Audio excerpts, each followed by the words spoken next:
Dave Nellist, a member of the Socialist Party in Coventry. Dave formerly was a supporter of the militant tendency and a Labour MP, who was an MP for Coventry South East from 1983 to 1992, and after that also a Socialist Party Councillor in Coventry between 1998 and 2012. He's often known and regarded in the press and media as that one of the workers' MPs who took a workers MP who took a workers' wage, one of three militant supporting Labour MPs in the 1980s who took that stance. And of course, we're speaking today against the backdrop of the news and the scandal around the whole series of MPs who have been found to work in second jobs, consultancy roles, which really arose out of the scandal around Owen Paterson, which we'll go into. And I think to draw a bit of comparison between the stance that Dave and other militant supporting MPs took in the 1980s and MPs both back then and today, and really get to grips with just how Parliament works, how they get away with these sort of actions, again, which is of course causing huge anger amongst ordinary people. So I mean, just as a first question, Dave, could you give us a bit of a outline of what's been going on with MPs, their behaviour, their actions, the second jobs they're taking, and maybe if you could just go into, in comparison to them, how did you behave as an MP, and how did you go about being the workers' MP on a workers' wage? Well, thanks for the invitation, Lenny. And as you say, this most recent parliamentary turmoil around corruption has arisen following a quite lengthy investigation of a couple of years into a particular Tory MP in the northwest of England, who was found to be breaking the parliamentary rules on acting on behalf of private companies in lobbying ministers in the government, effectively for preferential treatment.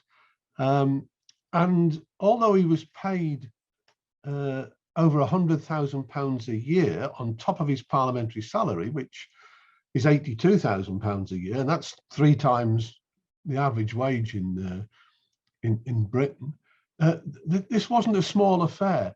The Times of London has recently revealed that one of the 2 companies he was working for over the last 18 months got £500 million, £500 million of contracts to do with COVID from the government that he was lobbying. And many of those contracts they got without any competition with any other firm. So it's an illustration of how Tory MPs in particular use the position of being a member of Parliament, not only to make themselves lots of extra money, but to make the people they're working for, which isn't their constituents, it's these private firms, huge amounts of money, literally into hundreds of millions of pounds. And coincidentally, this morning, there's been a new document released, which has named another 10 different Tory MPs who, over the same period, lobbied the government and got preferential treatment for £1.5 billion worth of COVID contracts. So this is huge, big business. And there are rules, and one of the parliamentary officers found this particular MP guilty of breaking the rules, and he was going to be suspended from Parliament for 30 days, and that would have triggered the opportunity for people in the area where he's the MP to raise a petition to force a by-election and get rid of him as an MP. And what the Prime Minister did, Boris Johnson, was he came to Parliament the night that they were due to take that decision to suspend this MP for 30 days, and got another one of his MPs to move a procedure in the House of Commons to abolish the committee that found this MP guilty, effectively to sack the parliamentary officer that had done the investigation, to put a new committee in place that would be staffed with a majority of tame Tory MPs and to suspend the punishment against this MP impersonate. And he forced that through. And it was such blatant rigging of Parliament that even the previous Tory MP, John Major, sorry, the previous Tory Prime Minister, John Major, described the current Prime Minister, Boris Johnson, as politically corrupt. Now, you know, when ordinary families are facing wages that are falling behind, rising rent and fuel and energy and food prices, to see MPs on 3 times the wage of decent paid workers, then earning tens or hundreds of thousands of pounds a year extra, has caused a huge amount of anger amongst working people, and has meant for the first time for a long, long time, the government has fallen behind the opposition Labour Party in the opinion polls, not because Labour is doing a good job in attacking the government, but because so many people are angry about what the government have been doing. So it's a recent example of a long-standing practice, particularly amongst Tory MPs. And I know I'm making this a bit of a long answer, but when you ask the question, well, what did we do that was different? Well, in the 1980s, we had 3 Labour MPs who were supporters of the Militant newspaper, Pat Wall in Bradford, Terry Fields in Liverpool Broad Green, and myself in Coventry. And we all agreed with our local Labour parties before we were elected that we would not make a personal profit out of going to Parliament. And the way we did that was to take the average wage of skilled workers in the area we represented. The easiest to explain is Terry. Terry was a firefighter for 27 years before he became a Socialist MP. He stayed on his firefighter's wage rather than take a wage 2 or 3 times higher than a firefighter as an MP. In Coventry, what we did, the engineering union used to do a survey every 3 months of all the big factories in Coventry about what wages were being paid so they could pitch the wage claims and so on. And we, with them, picked the 10 biggest engineering factories in Coventry and got a quarterly assessment of a skilled worker's rate. And that's what my family took as a wage, which was you know, even recognised by the BBC and others when they put out stories explaining this was an MP that was giving over half his wage away to charities, to trade unions, to campaigns and strike funds and so on, a year for 9 years on what I was doing as an MP. And in those reports, and there were 600 copies sent out to factories, to residents and tenants groups, to pensioners groups, to all the Labour Party members in the area, to even the churches and all sorts of places. And in that, we put the accounts of not only what happened to the wages each year, but also any income that I got from journalism or TV appearances and so on, and where that money went as well. So it was a way of very publicly showing a different attitude to going to Parliament.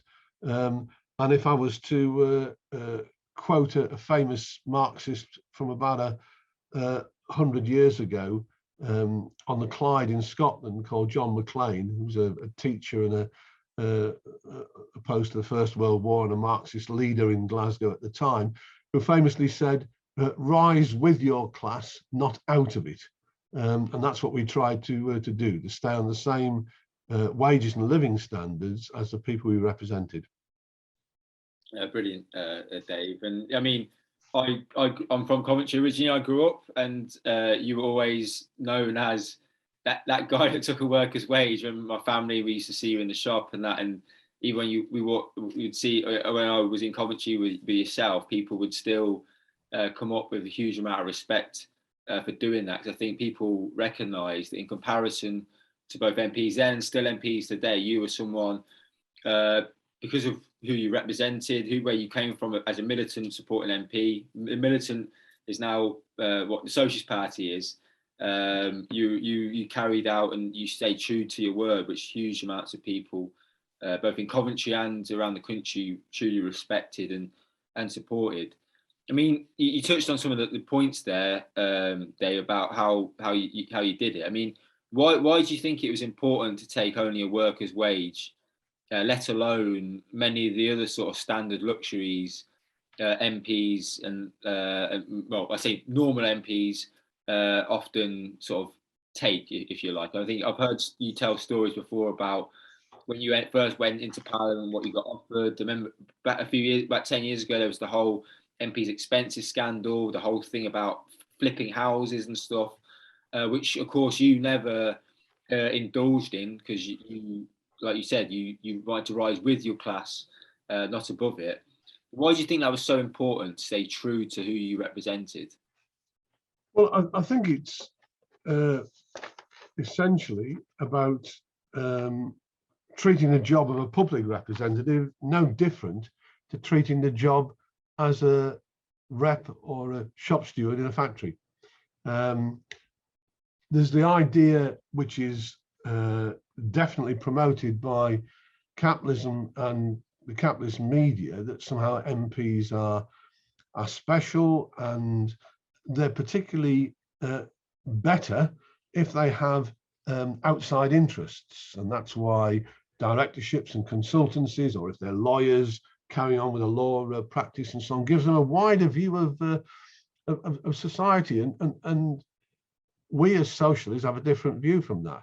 We actually think, in terms of public positions, it would be a lot better if a lot more ordinary people, like HGV drivers or cleaners or nurses or ordinary folk, were in those positions. But one of the ways to insulate yourself against the expectations of a salary that's 3 times what working people get, or all the additional travel and invites for meals and holidays and the free gifts and so on, which come the way of MPs, is to isolate yourself from them.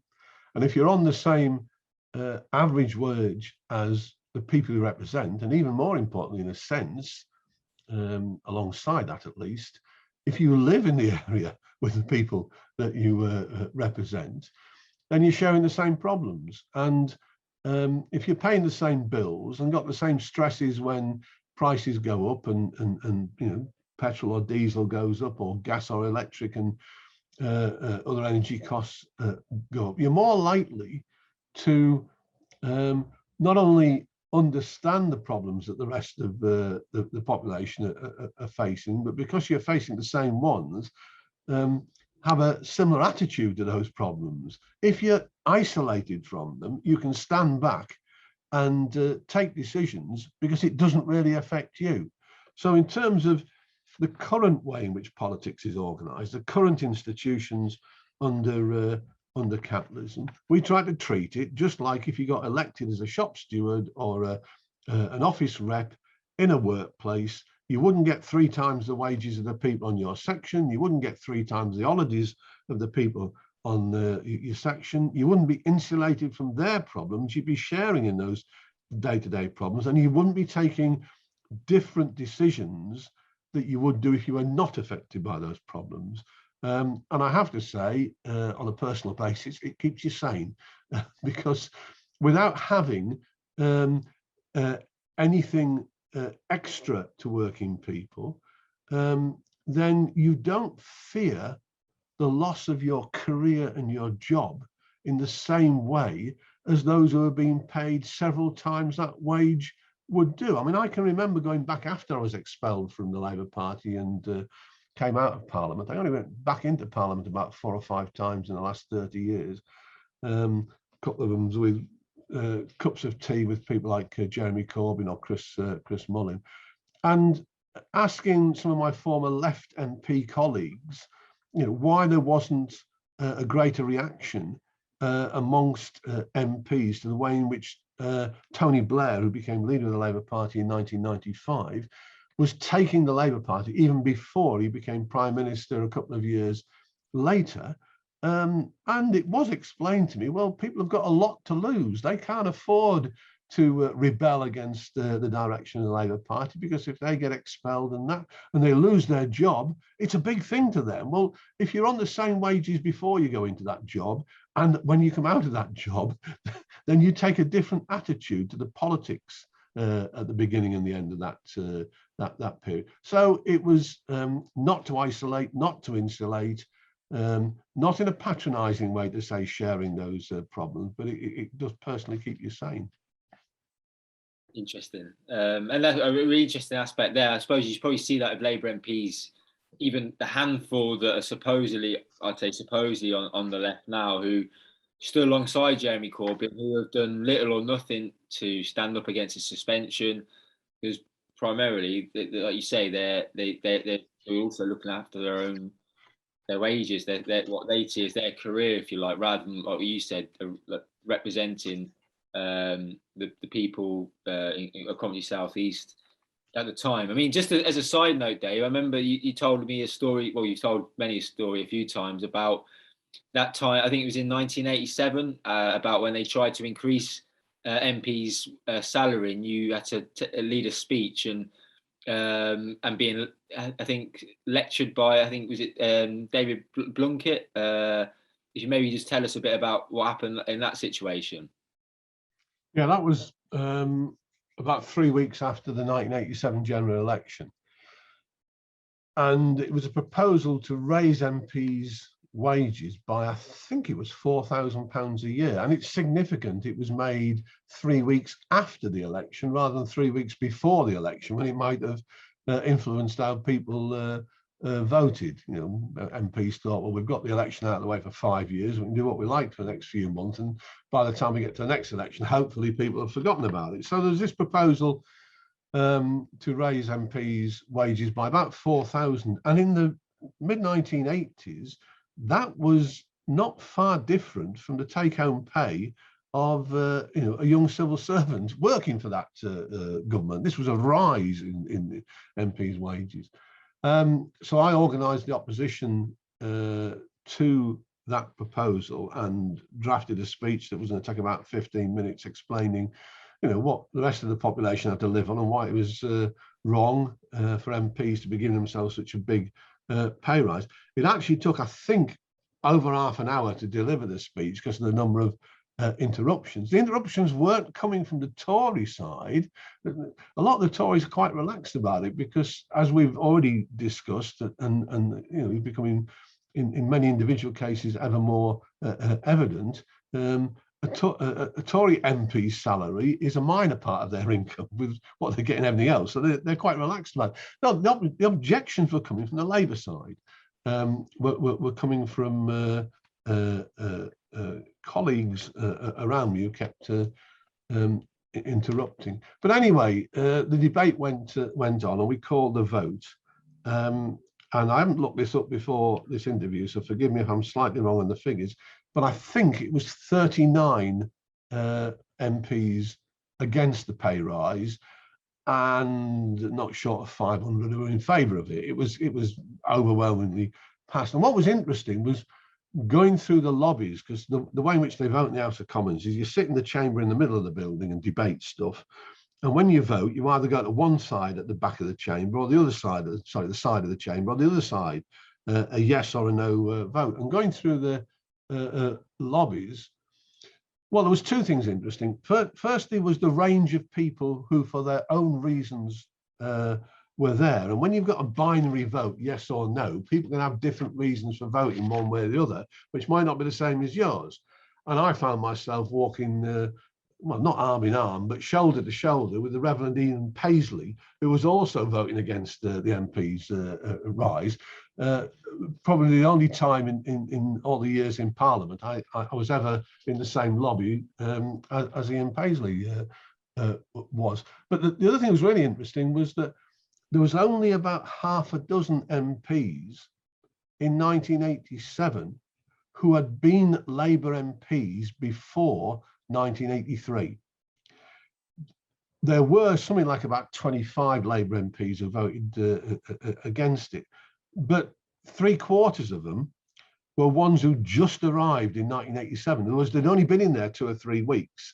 They were still fairly well connected to their communities or their workplaces or their unions that they'd come from. And the point I'm trying to edge towards is that the longer MPs stay in that place, particularly Labour MPs staying at that place, the more the baubles of office and the next rung up the ladder play a bigger part in the decisions that they make to protect current and future careers. So we failed to stop the rise. It was an odd mix of people who voted against it. But what was, in my mind, quite significant was the small number of Labour MPs and the small number of 10 or 15 year serving MPs who voted against it, making the point that the longer people stay in there, the more the establishment sucks them in. Very interesting. And if anyone wants to, if you go on Hansard, which has all the sort of records of Parliament, and just search Dave Nellist or Terry Fields or Pat Wall, you'll see some fantastic speeches, but also some funny dialogue between yourselves and both Tory and Labour MPs on some debates, and particularly if you look up that debate, it's quite entertaining to read. I mean, Dave, you touched on a lot about, and I mean, I referenced how you were different, first of all, in terms of the stances you took, but you didn't just do that because you're a nice guy. I mean, you are also a nice guy, a really good guy, but really it was driven by your politics. And that's what sort of motivated and gave you the sort of understanding and the confidence to carry out that and stick to the stance of only taking a worker's wage, of always standing on and voicing the needs and the feelings of ordinary people in Parliament. And you see that through some of the Hansard dialogue, and also obviously the reports that from your time as an MP. But you were a supporter of the Militant as well as being a Labour MP then, and obviously you were eventually expelled in 1991 by the Labour Party. The Militant being the Socialist Party now. How did you see your role as a supporter of the Militant and later a member of the Socialist Party and being an MP? I mean, not many people join or support the Militant at the time or join the Socialist Party now with a desire to be an MP, but I think you saw yourself as almost being a duty. And so how did you sort of see? How did you see yourself and what role and the role you could play as an MP, but also being a sort of a Marxist, a revolutionary? Well, I also didn't get involved with the idea of becoming. I mean, I joined the Labour Party in 1974. We had 2 general elections that year, and came across supporters of the Militant during the second one in October. And when we came to selecting a candidate to stand in what would become the 1983 general election, I personally thought I was 3rd, 4th or 5th down the list of local Marxists who were much more experienced than I was, but for various reasons none of them wanted to do the job, so I ended up doing it. And from being elected actually firstly to the West Midlands County Council in 1982, because I also did 4 years as a county councillor, and then as an MP in 83, you get a platform that allows you to raise individual issues for working people, but much more importantly, collective issues for working people that, with the current way in which politics and institutions and the media and so on are organised, is not afforded to the vast majority of the population, and you've got to use it for that. So when there was any disputes or campaigns, then both in Parliament in the 80s and then the 14 years I was on the council in Coventry, you can use those chambers to raise working people's struggles that are taking place outside, gain them publicity, and in some cases, you can get certain concessions, some of which, if you want another odd funny story, come completely from the left field. I mean, my last day in Parliament in March, or rather the last day I spoke in Parliament in March 1992, there was a series of private members' bills that had been promoted by MPs on particular issues, which never get passed, because all that happens is there's a long list and the Speaker of the House of Commons reads out these bills one by one, and the Tory MP in charge of business that day for the government just says object, and that pushes it back at least a week or two, and nothing ever happens. But there was this particular bill written by somebody in the House of Lords, Muriel Turner, Baroness Turner that she was then, who'd been an Assistant General Secretary in a union. And it was all about giving extra legal protection to health and safety reps on oil rigs. Because at that stage, in the early 90s, health and safety legislation in Britain stopped at the sea boundary, three mile off the coast. And obviously oil rigs are further away. And so Muriel did this bill from the House of Lords that said we extend the legislation and it applies on the oil rigs as well, which meant that health and safety reps who raised health and safety issues on the oil rigs couldn't be sacked for raising a health and safety issue because they were protected by the employment legislation. And it wasn't on the list of the Tory MP for an objection. Now, my first day in Parliament in 1983, I spent 3 hours in the House of Commons library with Dennis Skinner, who was a famous left Labour MP, teaching me all the ins and outs of how laws were made and how votes were taken and this, that and the other. So I obviously, and then with 9 years experience, had a bit of understanding of how the place worked. And on that last day in March 1992, the title of the employment bill extension to the oil rigs legislation was read out and there was silence.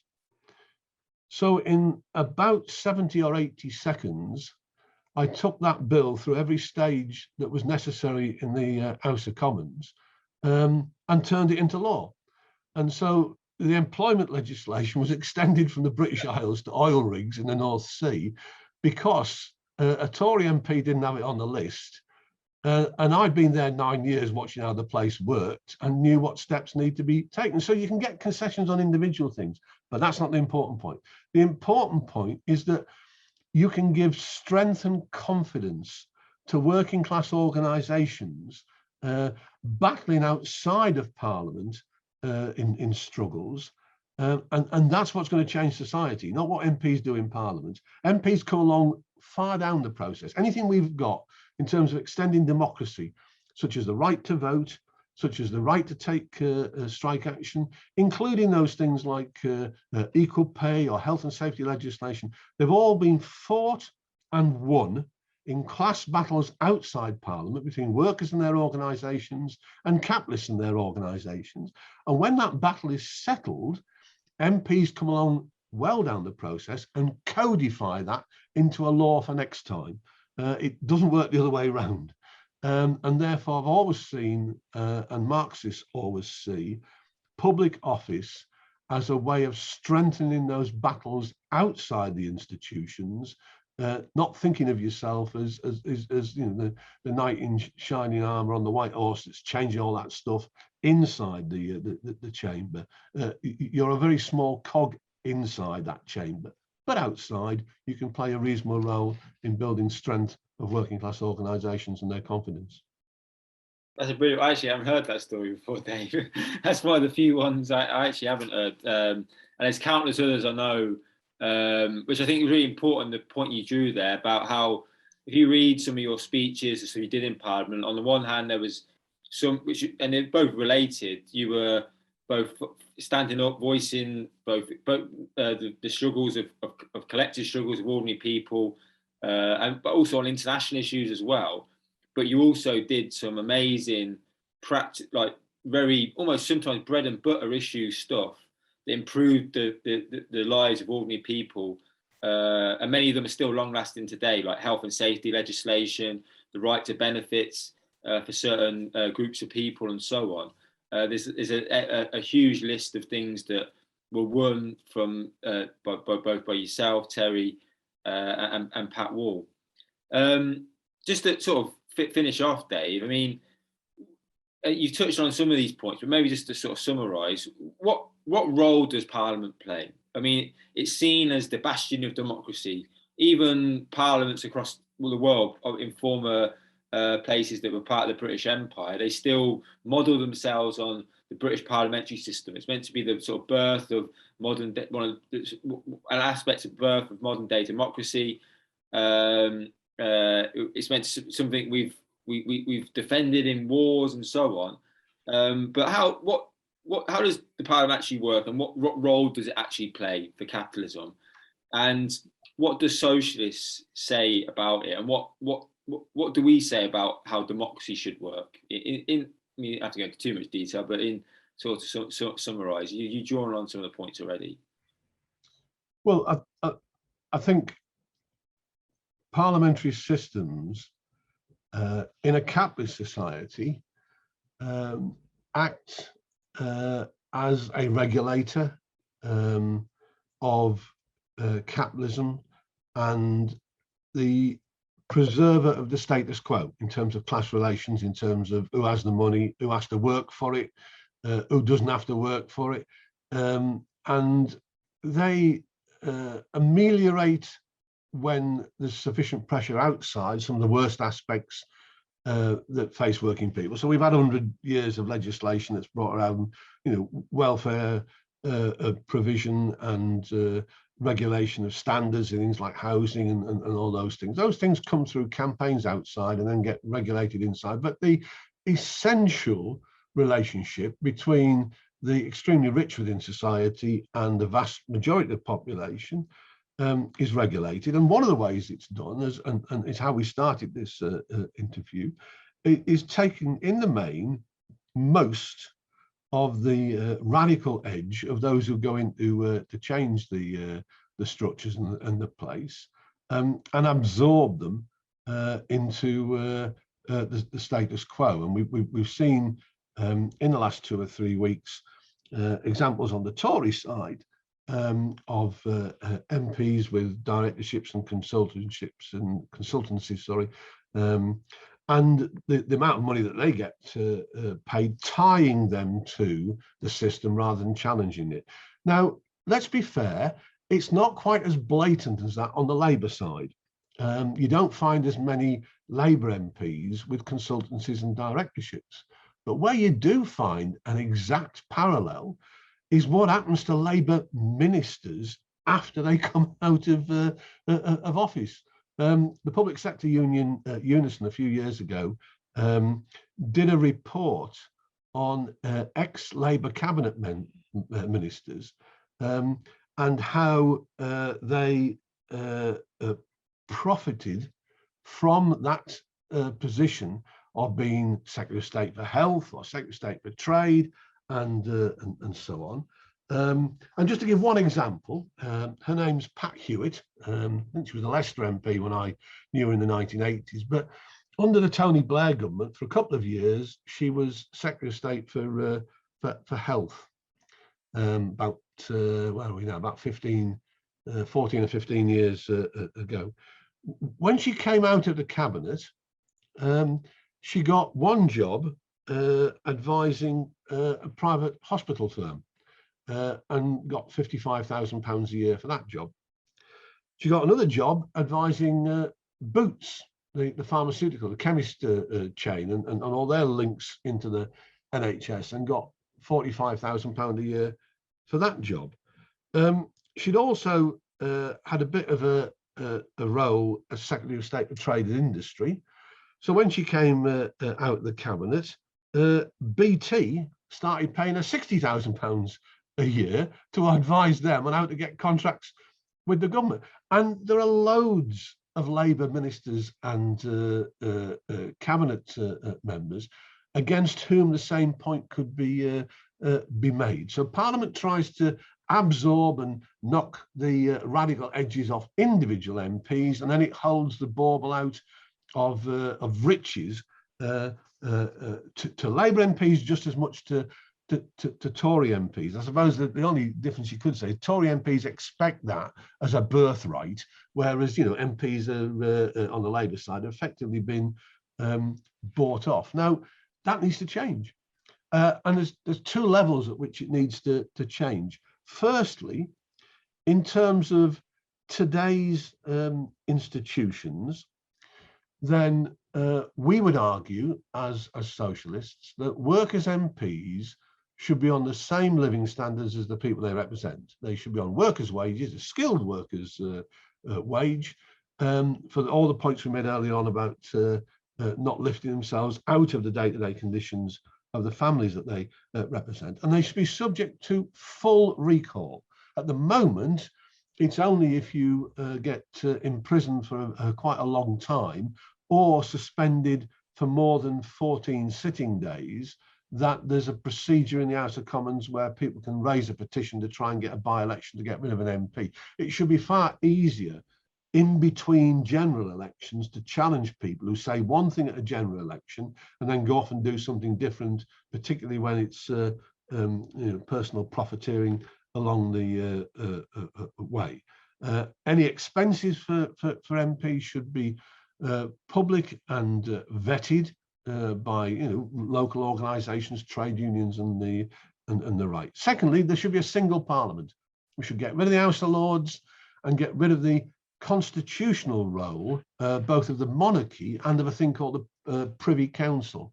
The reason I mentioned that, I'm not going to go into a long explanation, but it's one of these arcane institutions where still by and large treaties, making war, dismissing governments in former countries of the empire are done in the name of the Queen, but through the authority of the Privy Council, the famous one being 1975, when the role of the authority of the monarch was used through the Governor General in Australia, Sir John Kerr, to dismiss the Labour government of Gough Whitlam and let in the equivalent of a Tory government in Australia. So single parliament, get rid of the House of Lords, get rid of the constitutional role of the monarch and the Privy Council. So there are changes that we should make now, but the sort of society that we want to build would be a different one. It would be a one that would have a different form of democracy. Firstly, far more positions within society should be elected, again, on those average wages, and no personal profiteering from those positions. And far more aspects of life should be subject to democratic decision making. So, for example, public services and renationalised public industries should be run on a day-to-day basis from the bottom up, not from a single person at the top. So that's working people in the workplaces having day-to-day control over production, over the local planning of the services or industries in which they work. And in terms of longer national planning, long-term planning of industry and production, then we ought to have a form of workers' management in which those who work in an industry, the wider society, and elected national representatives can come and plan an industry. If I just give one example of transport, I mean, one of the big ways of fighting climate change would be if we nationalised transport, both rail, buses, haulage and so on, and moved everything quickly over to electric vehicles and made transport within cities and between cities free. There'll be less need for other forms of transport if that was the case, and to plan that sort of thing. Everybody from those who drive a bus to those who repair it, or those who work on the trains or work in the haulage industry, should have day-to-day input into how that industry is run. But on a national basis, we would need not just to have unions and reps of the staff within an industry planning on a national basis, but you'd need to take into account the views of those who use transport, the views of those who provide the steel or the components to make the transport. In other words, there's a wider societal interest. And I think that will be the main difference in how socialists see democracy in a socialist society.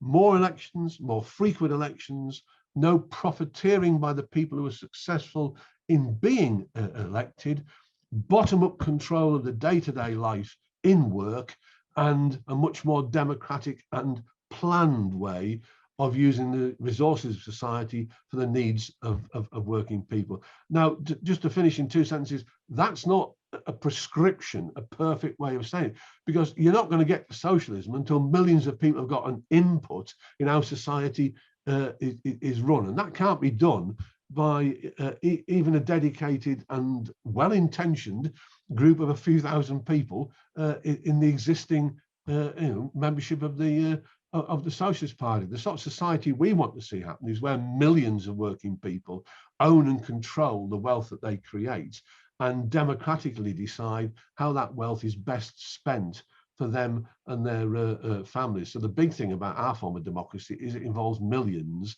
not just 650 people in Parliament. Fantastic, Dave. And I mean, really eloquently put there. I think says it all really in terms of what we in the Socialist Party are fighting for. And I just hope that if you're listening to this today and intrigued, inspired by both the stance and fight Dave took, but also, as I think Dave would always say, is he did it because he was a member of the Socialist Party and before that supported the Militant.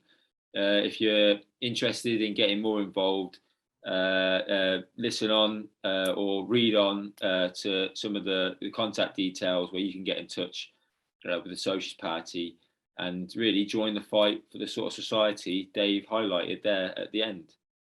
So thanks, Dave. Thanks for talking today, and we'll see you around.